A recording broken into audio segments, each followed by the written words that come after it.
Good morning. Good morning mga kol. Na magkuhan din meron kakabit kami ng full mounted na cabinet. Tapos hintay muna kami matapos ang line crew magkabit ng isa pang kable, cable 3 bago namin umpisahan yung namin full mounted cabinet. Ito mga local to, line crew from Telcosub.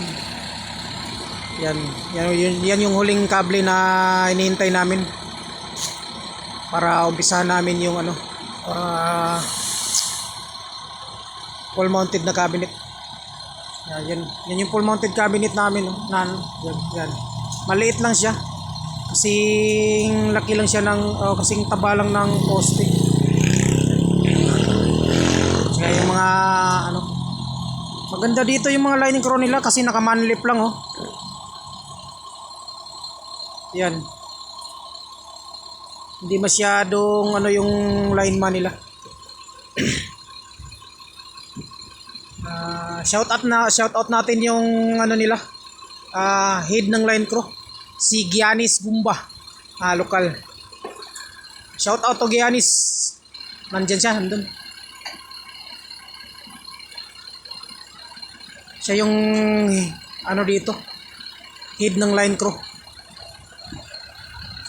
si my friend Giannis Gumba.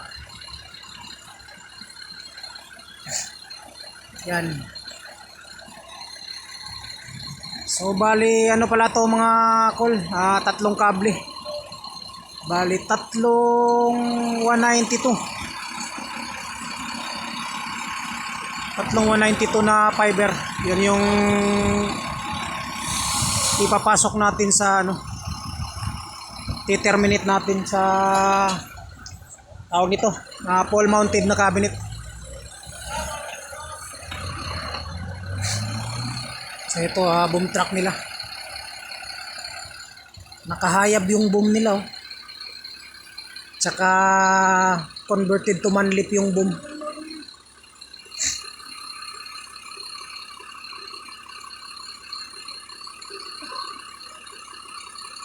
Ayan.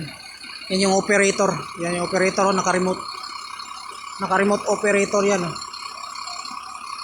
Yan. Kaya naka-remote yan kasi yung manlip kasi nila lang yan, converted lang.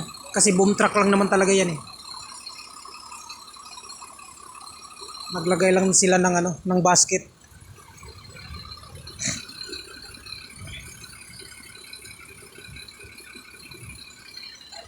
Ayan.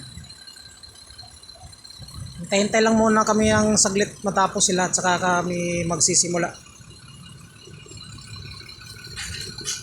Yan, binagsak na yung isang kable.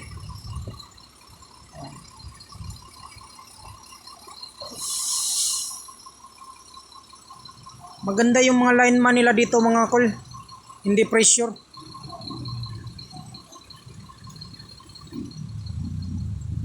Yan. Yan yung groundman. Tapos yung lineman, dalawa nasa taas. Saka hindi katulad sa atin yung magliliaw tayo na hila-hila tayo ng kable. Tapos ladder, tali dyan sa existing na kable. Dito hindi. Lalatag sa baba yung kable, tapos to the next pole, manlip ulit. Kasi required dito pag above 12 feet, kailangan na talagang manlip yung gagamitin mo. Hindi pwedeng maglalader ka. Sa atin sa Pinas hanggang 28 o 32 feet ladder pa natin, di ba? Hanggat kaya ng ladder, inaakyat natin through ladder. Pero dito hindi. Dito mahigpit sa working at heights dito. Dapat nakabasket ka talaga pag above 12 feet. Which is naman, maganda. Kasi ka ba? Working komportable ka sa pagtatrabaho, ganun. Ganda ng boom truck nila Actros Mercedes yan mga kol Actros Mercedes yung gamit. Ayan. Kita mo? Baba lang, di ba? Oh? Kita mo yung tao. Tapos yung basket, ayan na. Abot pa nga yan ng ano eh. Ladder na 24, walang extendan, di ba? Kaso in-implement talaga nila yung safety dito. Pero pag tayong Pilipino, alam mo naman, pag yung bawal, talagang ginagawa talaga natin kahit bawal eh. Which is wrong practice yung ganun. Sila dito talagang hindi nila ginagawa pag mga unsafe act.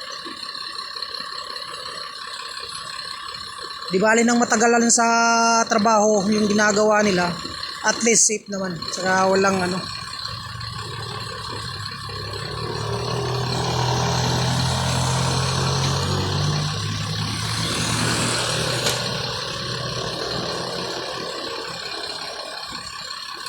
Walang aksidenteng magaganap. Matatapos yung trabaho na walang ano ba, zero casualties, zero incidents, parang ganun. Yan, nababa na yung 3 kable mga kol. Hintayin na lang natin na mag-pull out sila. Para ano natin.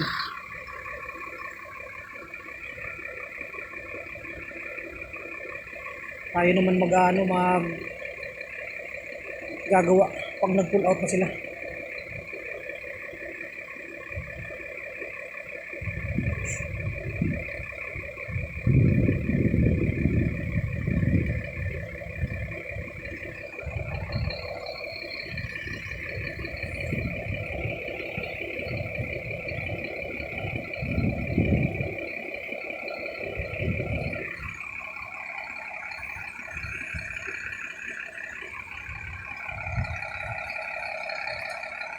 So, yun mga kol.